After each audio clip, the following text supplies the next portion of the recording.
इस लेक्चर में मैं इन्वायरमेंटल इंजीनियरिंग का आईएएस मास्टर बुकलेट से मैं एक new chapter disposal of sewage influential के बारे में डिस्कस करूँगा कि सीवेज इन्फ्लुएंट है उसको कहाँ पे डिस्पोज ऑफ करना है। उसको डिस्पोज करने से पहले उसमें जो नॉर्म्स के हिसाब से सारे material like minerals, BOD, pH वो कितना रखना है। किसी भी अगर आप कहीं पे फेंक रहे हो या तो लैंड में फेंक रहे हो या वाटर बॉडीज में फेंक रहे हो तो फेंकने से पहले कुछ नॉर्म गवर्नमेंट ऑफ इंडिया के द्वारा दिया गया है। वो नॉर्म्स को फॉलो करना पड़ता है। अगर म्यूनसिपल वेस्ट वाटर है तो उसके लिए अलग कुछ नॉर्म्स होता है और इंडस्ट्रियल वाले के लिए अपना कुछ अलग से नॉर्म्स होता है। तो हम इस चैप्टर में पढ़ेंगे कि हम जो भी इन्फ्लुएंट निकल रहा है उसको कहाँ फेंका जाए। जो भी अगर ट्रीटमेंट प्लांट के बाद जो भी इन्फ्लुएंट निकल रहा है उसको कैसे फेंके, कहाँ फेंके और कितना होना चाहिए। उसका जो concentration of the BOD and pH वगैरह वगैरह टोटल सॉलिड ये सब का। The two types there are the two general method. दो मेथड से बेसिकली हम इसको सीवेज इन्फ्लुएंट को डिस्पोज ऑफ करते हैं। फर्स्ट है डाइल्यूशन, डैट इज रिवर में फेंकेंगे, रिवर वाटर में वाटर बॉडीज में फेंकेंगे तो उसमें डाइल्यूट होके अपना टाइम के साथ वो डिग्रेड है तो होते रहेगा। जो भी बीओडी एक्स्ट्रा अमाउंट में पैथोजन बैक्टीरिया होगा वो सब। एंड डिस्पोजल ऑन लैंड एक दूसरा मेथड, या तो आप वाटर वाटर बॉडीज में फेंक दो, रिवर में फेंक दो, बड़ा सा लैक में फेंक दो, सी में फेंक दो, या तो कहीं लैंड में फेंक दो। ये दो मेथड है।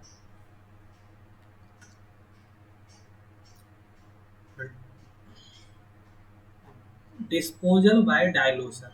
तो डिस्पोजल बाय डाइल्यूशन में क्या होता है कि हम इसको कहाँ फेंक देते हैं। ट्रीटेड सीवेज जो भी होता है, इन्फ्लुएंट जो भी निकलता है उसको कहाँ फेंक देते हैं, वाटर बॉडीज में। Like discharge in river stream या large water body such as a lake और सी। अगर कोई बड़ा सा तुम्हारे पास लेक है तो उसमें फेंक दो, या तो सी के कोस्टल के नज़दीक हो तो सी में फेंक दो। एंड आपका रिवर है बगल में तो रिवर में फेंक दो। आपको जो मिले वहाँ फेंक दो। तो आप जो भी निकलेगा उसको तो फेंकोगे ही ना, पियोगे थोड़ी ना। तो standard of the dilution for the discharge of the waste water into the river. जो स्टैंडर्ड दिया गया है डिस्चार्ज करने के लिए रिवर में वो क्या है। तो the ratio of the quantity of the diluted water to that sewage is known as the dilution factor. जो भी आप दे रहे हो, जो डाइल्यूटेड वाटर दे रहे हो, हाँ बट्टा सीवेज का जो भी रेशियो उसको क्या बोल दोगे, डाइल्यूशन फैक्टर बोल दोगे। तो depending upon this factor royal commission report on the sewage disposal. जो रॉयल कमीशन जो रिपोर्ट दिया था सीवेज डिस्पोजल के लिए, let to drawn and following standard treatment required to particular sewage. जो भी डाइल्यूशन फैक्टर के बेसिस पे वो आपका दिया गया। तो डाइल्यूशन फैक्टर बेसिकली क्या होता है, कितना आप डाइल्यूशन फैक्टर के बारे में जान रहा तो डाइल्यूटेड वाटर कितना है, डाइल्यूटेड वाटर कितना है और सीवेज वाटर कितना है। तो डाइल्यूटेड वाटर क्या हो जाएगा, जो आपका रिवर का डिस्चार्ज है प्लस क्या आपका सीवेज का जो रिवर का डिस्चार्ज प्लस सीवेज का डिस्चार्ज, तो भाई आपका क्या हो जाएगा, वो आपका सीवेज वाला वाटर। ये आपका डाइल्यूशन फैक्टर हो जाएगा। अगर ये फैक्टर 500 से ज़्यादा हो जाता है मतलब क्या हुआ, आपका जो डाइल्यूशन है वो अच्छा है, सीवेज का कंसनट्रेशन कम है। तो सी 500 से ज़्यादा होता है तो नो ट्रीटमेंट, कोई भी ट्रीटमेंट नहीं देना है उसको। डायरेक्ट आप कहाँ फेंक दो, रिवर में फेंक दो। एंड आपका 300 से 500 हो रहा है डाइल्यूशन फैक्टर, तो प्राइमरी ट्रीटमेंट दोगे सच एज प्लेन सेडिमेंटेशन सिर्फ दोगे, आपको इतना ही पढ़ना है। अगर 300 से 500 हो रहा है डाइल्यूशन फैक्टर तो हम primary treatment such as plain sedimentation दे देंगे। अगर 150 से 300 है तो आपका treatment such as sedimentation, screening and chemical precipitation. Chemical precipitation क्या हुआ, कॉगुलेशन वगैरह केमिकल उनका डालते हैं तो केमिकल प्रेसिपिटेशन कराएंगे, स्क्रीनिंग कराएंगे, सेडिमेंटेशन कराएंगे। आपका जब डाइल्यूशन फैक्टर आपका इतना हो 150 से 300। अगर आपका 150 से कम हो गया तो आप क्या करोगे, कंप्लीट ट्रीटमेंट दोगे, पूरा ट्रीटमेंट लगाओगे, उसको नॉर्म्स के हिसाब से उसको सेट करोगे जितना ट्रीटमेंट देना चाहिए। तो अगर 150 से आपको कोई एग्जाम में पूछेगा कि अगर आपका डाइल्यूशन फैक्टर 150 से कम है तो आप क्या करोगे, कंप्लीट ट्रीटमेंट दोगे, यही पूछ लेता है, ऑप्शन में डाल देता है। Next, bureau of Indian standard disposal of sewage. अगर डिस्पोजल ऑफ सीवेज कर रहे हो कहीं आप, तो उसके लिए नॉर्म्स दिया गया है इंडियन स्टैंडर्ड के द्वारा। तो डोमेस्टिक सीवेज को discharge into surface water source. अगर किसी सरफेस वाटर सोर्स में अगर फेंक रहे हो तो क्या करना होगा, अगर डोमेस्टिक सीवेज हो, ये डोमेस्टिक सीवेज के लिए कंडीशन है, एक इंडस्ट्रियल सीवेज के लिए। अगर डोमेस्टिक सीवेज को सरफेस वाटर सोर्स में फेंक रहे हो तो उसके लिए ये सब नॉर्म्स है, याद रखना। और इंडस्ट्रियल सीवेज को सरफेस वाटर में फेंक रहे हो तो ये नॉर्म्स, और पब्लिक सीवर में फेंक रहे हो, फिर इसमें फेंक रहे हो इंडस्ट्रियल को, तो आपको ये नॉर्म्स फॉलो करनी हो। तो आपका बी और डोमेस्टिक वाटर जो भी निकल रहा है उसका म्यूनसिपल वाला वाटर है तो उसका बीओडी होना कितना होना चाहिए, सरफेस वाटर सोर्स में 20 होना चाहिए। पीएच का कोई कंडीशन नहीं दिया गया है, और सस्पेंडेड सॉलिड 30 होना चाहिए, 30 होना चाहिए, बीओडी 20 और सस्पेंडेड सॉलिड 30। और जो इंडस्ट्रियल सीवेज है उसको आप अगर वाटर बॉडी में फेंकोगे, सरफेस वाटर सोर्स में फेंकोगे तो उसका नॉर्म्स हो जाएगा 30 और पीएच 5.5 to 9 हो जाएगा, और सस्पेंडेड सॉलिड 100 हो जाएगा। बाकी हो जाएगा फिनोलिक कंपाउंड लाइक ए हो जाएगा, साइनाइड वगैरह ये हो जाएगा। अब याद रखना ना, बीओडी वाला एक और एक सस्पेंडेड सॉलिड वाला। तो पब्लिक सीवर का जो है, पब्लिक सीवर में अगर फेंक रहे हैं इंडस्ट्रियल सीवेज को तो 500 रखेंगे और पीएच वही रखेंगे और सस्पेंडेड सॉलिड ए रखेंगे, बाकी उतना इंपॉर्टेंट नहीं है क्योंकि डाटा बहुत सारे।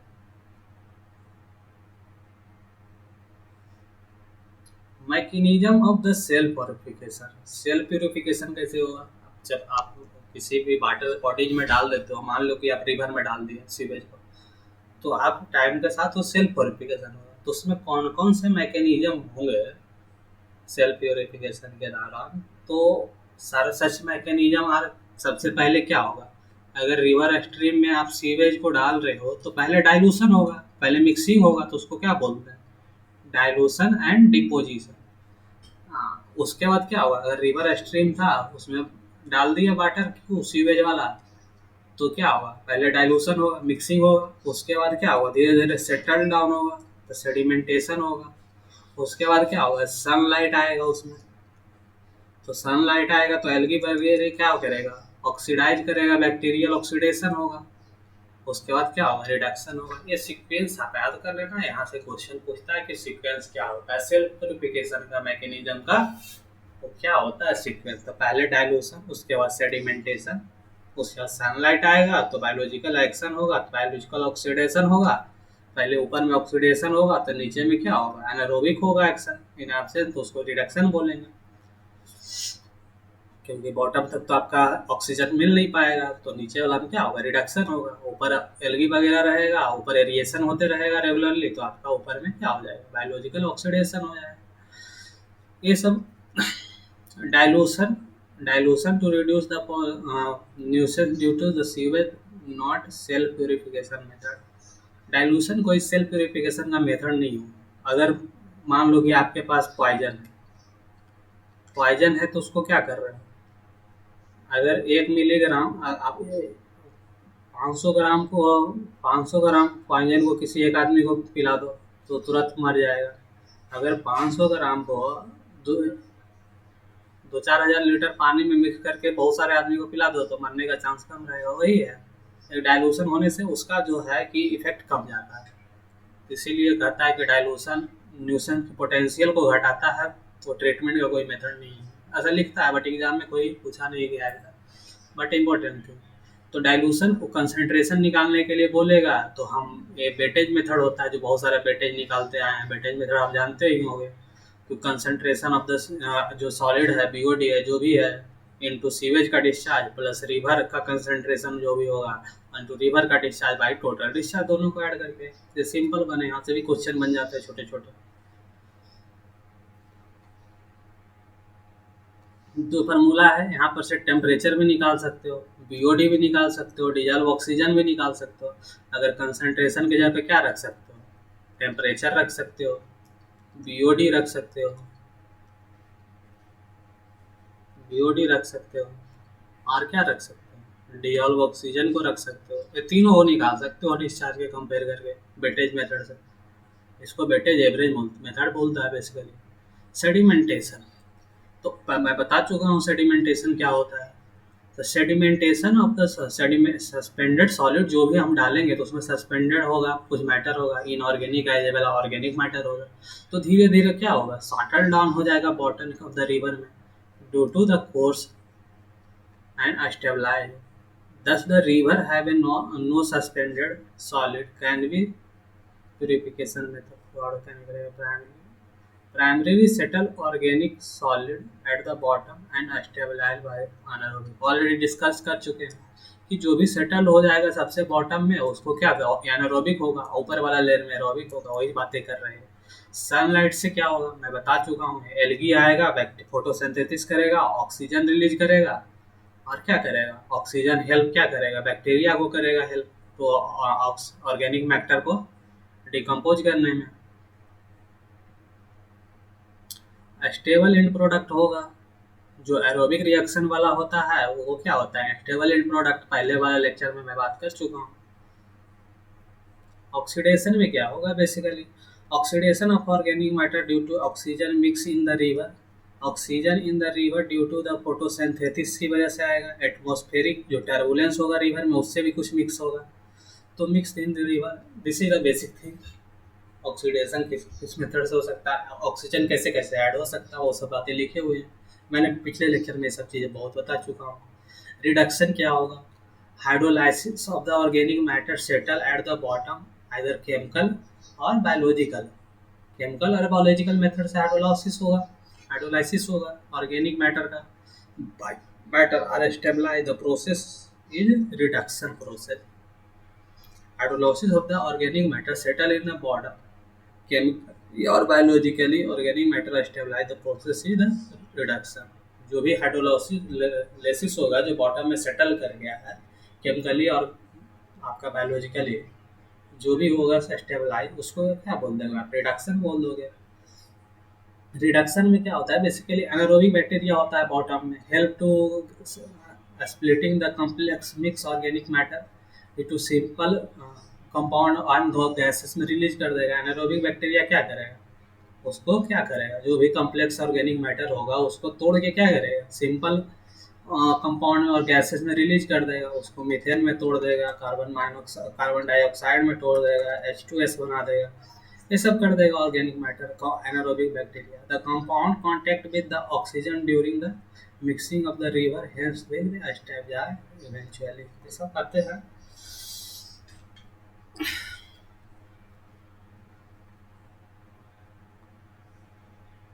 various factor on which natural force of the purification depend upon। तो नेचुरल फोर्स का सेल्फ प्यूरिफिकेशन है वो किस किस पे डिपेंड कर जाएगा। सेल्फ प्यूरिफिकेशन मेथड जो भी प्रोसेस हो रहा था उसको कौन कौन सा फैक्टर उसको है जो कि इफेक्ट करेगा। टेम्परेचर आपका वन इम्पॉर्टेंट फैक्टर है। क्या करेगा, इंक्रीज, अगर आपका टेम्परेचर अगर इंक्रीज करता है तो रिवर का जो बीओडी जो भी डिजॉल्व ऑक्सीजन कंसंट्रेशन था वो क्या हो जाएगा, डिक्रीज हो जाएगा। क्योंकि आपका जो वाटर बॉडी अगर गर्म हो रहा है तो उससे गैसेस निकलने लगेंगे। तो इसी कारण है कि आपका हाइयर टेम्परेचर पर डिजॉल्व ऑक्सीजन का कंसंट्रेशन घट जाता है इन वाटर। तो आपका देखो कभी गिलास को आप धूप में रख दो तो उससे देखना बबल बबल निकलने लगेगा। वही होता है कि आपका टेम्परेचर अगर बढ़ जाता है तो आपका डीओ लेवल डिक्रीज कर जाता है। Then increase in rate of reaction, rate of reaction भी फास्ट हो जाएगा। रेट ऑफ रिएक्शन आपका के जो फास्ट हो जाएगा and hence the oxygen will be quick depleted and anaerobic condition are may be set। तो आपका फास्टर रिएक्शन हो जाएगा तो क्या होगा, मे भी चांसेस है कि एनारोबिक कंडीशन सेटअप हो जाए, क्योंकि अगर जल्दी जल्दी रिएक्शन कर देगा तो ऑक्सीजन घट जाएगा आपका। तो ऑक्सीजन घट जाएगा तो चांसेस है कि आपका एनारोबिक हो जाए। तो temperature important factor to play the role in self purification. And turbulence, turbulence के बारे में पहले, डाइल्यूशन में मदद करता है। तो इंक्रीज ऑक्सीजन मिक्सिंग में मदद करेगा। तो ज़्यादा अगर वाटर में टर्बुलेंस हो रहा है तो ऑक्सीजन एटमॉस्फेरिक ऑक्सीजन इसमें मिक्स होने में मदद करेगा। Amount and type of organic matter also important factor for cell purification. Some compound are easily oxidized, जैसे कार्बोहाइड्रेट वगैरह आपका क्या होगा, इजीली ऑक्सीडाइड होगा। बट सम आपका टेकन टाइम लेगा। जो कि प्रोटीन्स वगैरह होता है। प्रोटीन क्या होता है, नाइट्रोजन का जो एक होता है अमीनो, अमीन का क्या होता है, long chain of amino acid होता है प्रोटीन। तो क्या करता है, लॉन्ग टाइम लेता है आपका। वो कॉम्प्लेक्स ऑर्गेनिक मैटर होता है तो उसको ब्रेक डाउन करने में थोड़ा टाइम लगता है बैक्टीरिया को। Will be slow and faster depending upon organic matter क्या है उस पर डिपेंड कर जाएगा। Amount of organic greater the amount of organic matter, greater is the rate of the decomposition, and hence the greater the consumption of the oxygen. अगर organic matter आपका ज़्यादा है तो क्या होगा, डिकम्पोजिशन का रेट फास्टर होगा, तो डीओ का लेवल गिर जाएगा। वही बातें कर रही है। ये सब ऑब्जेक्टिव एग्जाम में भी चांसेस है कि बना दिया जाए। यहाँ से ये कह देगा कि आपका oxygen level, sorry, organic matter बहुत ज़्यादा है तो क्या होगा, डिकम्पोजिशन का रेट फास्टर होगा, तो जिससे क्या होगा, डीओ लेवल डिक्रीज कर जाएगा। यही पूछ लेगा कि डीओ लेवल क्या होगा, डिक्रीज कर जाएगा। Hydrography of the river stream, hydro, the higher the velocity, larger the surface area lead to greater turbulence and greater dilution of the sewage added cell, help in cell purification. Hydrographic जैसे कि आपका high velocity है river का तो ज़्यादा turbulence होगा, तो ज़्यादा टर्बुलेंस होगा तो ज़्यादा ऑक्सीजन का मिक्सिंग होगा, तो फास्टर रेट आपका हो सकता है। फास्टर रेट से आपका क्या हो, सीवेज का ट्रीटमेंट हो जाए उसमें। रेट ऑफ रीएरिएशन, आपका रीएरिएशन रेट क्या है, उसमें एरिएशन एयर मिक्स होने का रेट क्या रेट है उस पर भी डिपेंड कर जाएगा। More the rate of reaeration faster the self purification, वही बातें कह रही है, ऑक्सीजन मिक्स होगा। अब नेक्स्ट टॉपिक है zone of the pollution in river stream. Zone in pollution in river stream, बहुत सारे जोन होते हैं कि आपका जहाँ से मान लो यहाँ सीवेज ऐड कर रहे हो, सीवेज ऐड कर रहे हो, ये पहले का रिवर इस लॉन्ग है, ऐसे कुछ रिवर है, ऐसे जा रहा है, हम यहाँ पे क्या किए, सीवेज को डाल दिए। तो पहले तो क्लियर क्लियर आ रहा था तो इसको मत पढ़ो, अब सीवेज डालने के बाद का कहानी पढ़ो।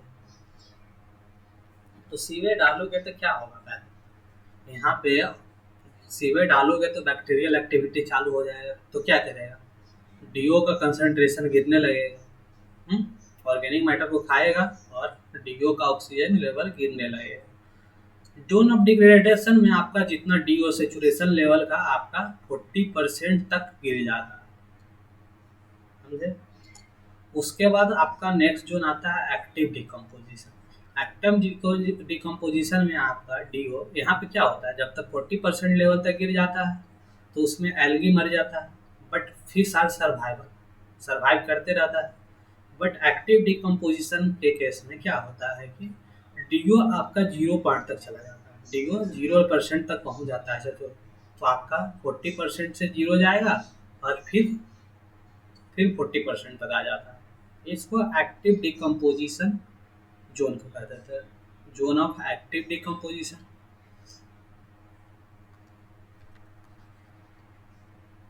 जोन ऑफ एक्टिव डिकम्पोजिशन कर देंगे इसको। उसके बाद क्या होगा, जोन ऑफ एक्टिव डिकम्पोजिशन में क्या हो जाएगा, एल्गी और बैक्टीरिया दोनों मर जाएगा, और क्या होगा, इसमें ब्लैकिश कलर हो जाता है। ज़्यादा ऑक्सीजन खत्म हो गया है तो चांसेस है एनारोबिक कंडीशन सेट हो जाए वहाँ, तो सीवेज में भी रिवर एकदम काला दिखे।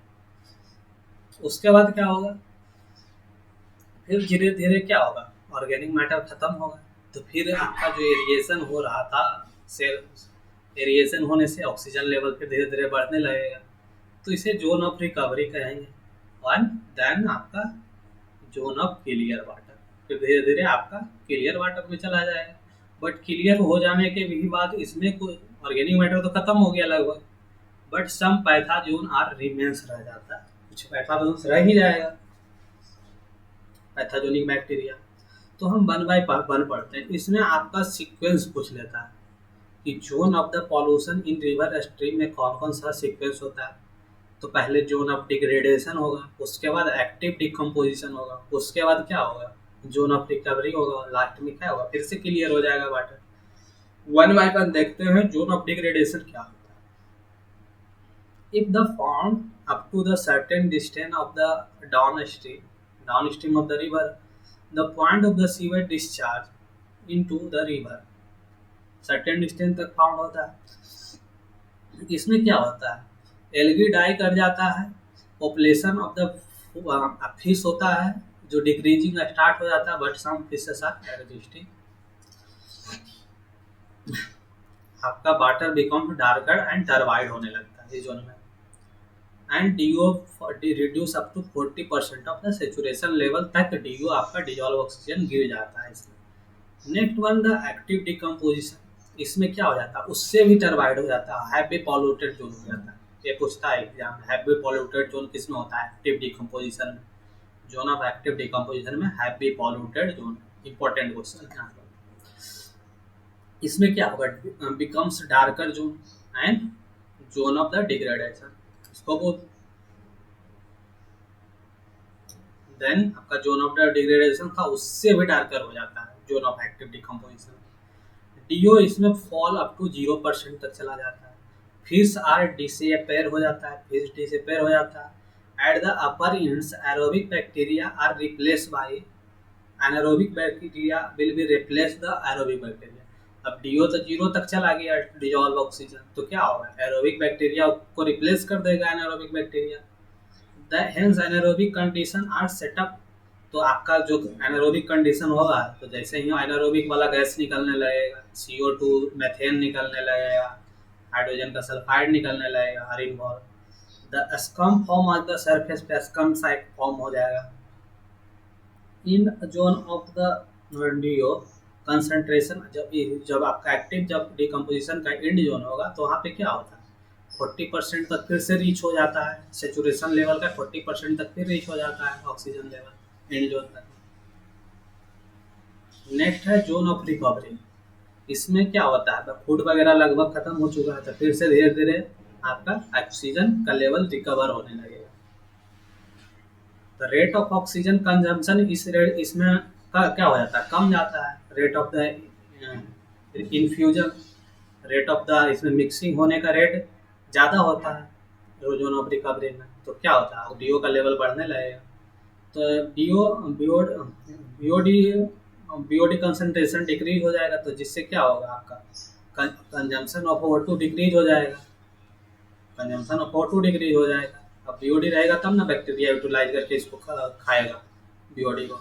Organic matter produce nitrate, sulphate, phosphate, carbonate, ये सब प्रोड्यूस करता है, ऑक्सीडाइज प्रोडक्ट बन जाता है इसे जोन में। एंड DO2 राइज टू आपका 40% टू टेस्ट से कहाँ राइज कर जाएगा, सेचुरेशन लेवल तक राइज कर जाएगा। And zone of the clear water में DO up to saturation level तक पहुँच ही गया। एंड पैथाजोन्स जो भी होता है, पैथाजोनिक बैक्टीरिया, वो भी मे बी रिमेन्स, हो सकता है कि पैथाजोनिक बैक्टीरिया, बीओडी खत्म हो गया, बट मे भी चांसेस है कि पैथाजोनिक बैक्टीरिया थोड़ा बहुत रह जाए, मे भी चांसेस है।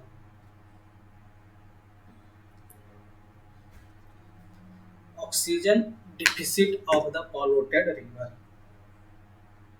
ऑक्सीजन डिफिसिट निकालना है, तो ऑक्सीजन डिफिसिट निकालने के लिए इसमें कुछ खास क्वेश्चन यहाँ से नहीं बनता है।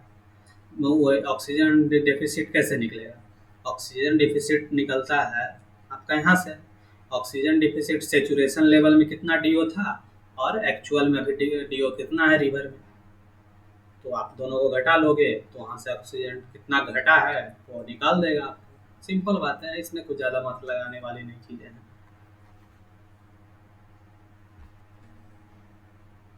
ये सब बातें मैंने ऑलरेडी बता चुका हूँ। ऑक्सीजन कंट्रीब्यूटिव एल्गी फोटोसिंथेसिस, जो भी एल्गी होता है, एल्गी जो भी होता है, एल्गी आपका ऑक्सीजन फोटोसिंथेसिस के दौरान क्या देता है, आपको ऑक्सीजन देता है।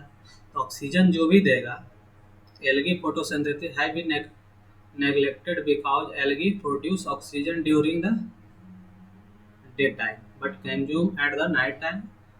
Night algae store food and energy of the कहता है कि आपका जो the process duration the variation oxygen due to algae amount of the variation consider depend upon the source. जो इसमें कह रहा है बेसिकली यही कह रहा है कि जो भी एल्गी बैक्टीरिया जो फोटोसिंथेसिस के द्वारा दौरान आपका रिलीज करता है ऑक्सीजन एल्गी, वो क्या होता है, नाइट को क्या करेगा, नाइट को तो फोटोसिंथेसिस होगा, रात में तो आपका होगा नहीं, तो एल्गी कंज्यूम करेगा। तो जो आपका algae total amount of the oxygen oxygen consume करता है वो ज़्यादा होता है, वो कम होता है जो जितना रिलीज किया फोटोसिंथेसिस के दौरान। यही बातें कह रहे हैं कि फोटोसिंथेसिस में बैक्टीरिया तो एल्गी बहुत ज़्यादा ऑक्सीजन रिलीज करता है एज कम्पेयर टू वो जो रात के टाइम ले रहा है, टोटल जो कंज्यूम कर रहा है। ये टॉपिक मैं स्पेशल में डिस्कस कर चुका हूँ ऑलरेडी, अलग से एक चैप्टर, नॉट फर्दर डिटेल।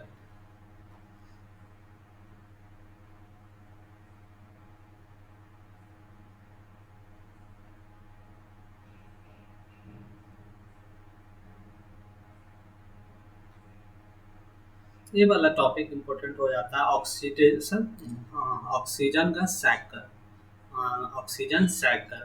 तो इसमें क्या होगा, net rate of oxygen deficit क्या हो जाएगा, तो कुछ ऑक्सीजन इसमें री एरिएशन से ऐड हो रहा होगा आपको, एल्गी या री एरिएशन हो रहा होगा टर्बुलेंस से, और रेट ऑफ ऑक्सी प्लस आपका डी ऑक्सीजनेशन, जो बैक्टीरिया खा के वो O2 आपका डिक्रीज कर रहा होगा और आपका जो O2 ऐड हो रहा है, वो दोनों को मिला के बोल देंगे आपका net rate of the oxygen deficit.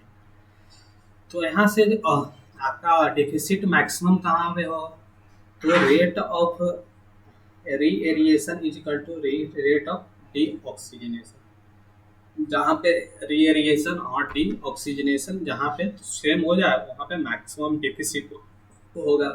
यहीं पे देखते हैं फिगर में, इस एक्सिस पे आपका डिजॉल्व ऑक्सीजन है, इस एक्सिस पे टाइम इन डेज दिया हुआ। तो क्या हो रहा है कि हम जैसे ही सीवेज डाले, तो सीवेज में डाले तो बहुत सारा बीओडी था, ऑर्गेनिक मैटर था, तो खाने लगेगा बैक्टीरिया, ये क्या, तो खाने लगेगा बैक्टीरिया, तो क्या होगा, आपका ऑर्गेनिक मैटर जो भी था बीओडी वो धीरे धीरे घटने लगेगा।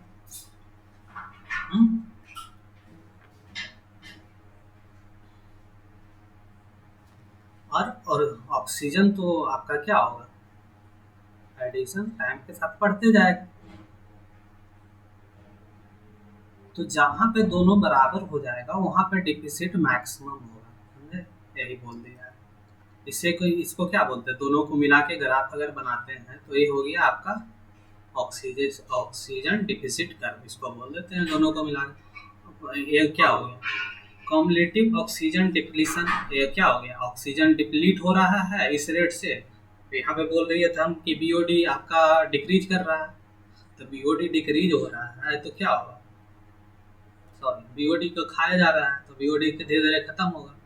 तो ऑक्सीजन का पहले डिमांड बहुत ज़्यादा था शुरू में, क्योंकि बीओडी कंसंट्रेशन तो आपका शुरू में ज़्यादा था जहाँ पे ऐड किए थे सुबेज, बीओडी का कंसंट्रेशन शुरू में तो ज़्यादा था, तो वहाँ पे ऑक्सीजन बहुत ज़्यादा ज़रूरत है।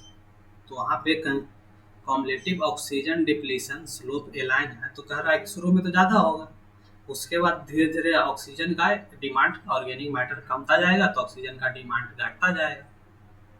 और कॉम्युलेटिव ऑक्सीजन एडिशन स्लो, ये क्या होगा, टाइम के साथ बढ़ता जाएगा, तो दोनों को मिला के जो बना वो साइकिल बोलते हैं। इससे यहाँ पे क्वेश्चन नहीं बनता, इसमें एक ही क्वेश्चन बन सकता है ऑब्जेक्टिव का, वो क्या होता है, मैक्सिमम डिफिसिट कब कहाँ पे होगा, जहाँ पे रेट ऑफ एरिएशन और equal to rate of deoxygenation दोनों पे बराबर हो जाए, वहाँ पे मैक्सिमम डिफिसिट होगा।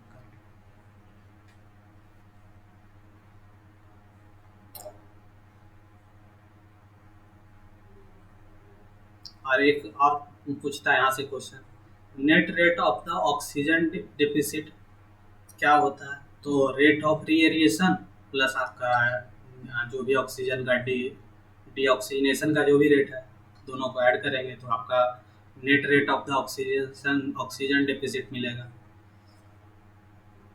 इसमें इस चीज़ें में इस इक्वेशन में एक चीज़ याद रखने लायक की बात है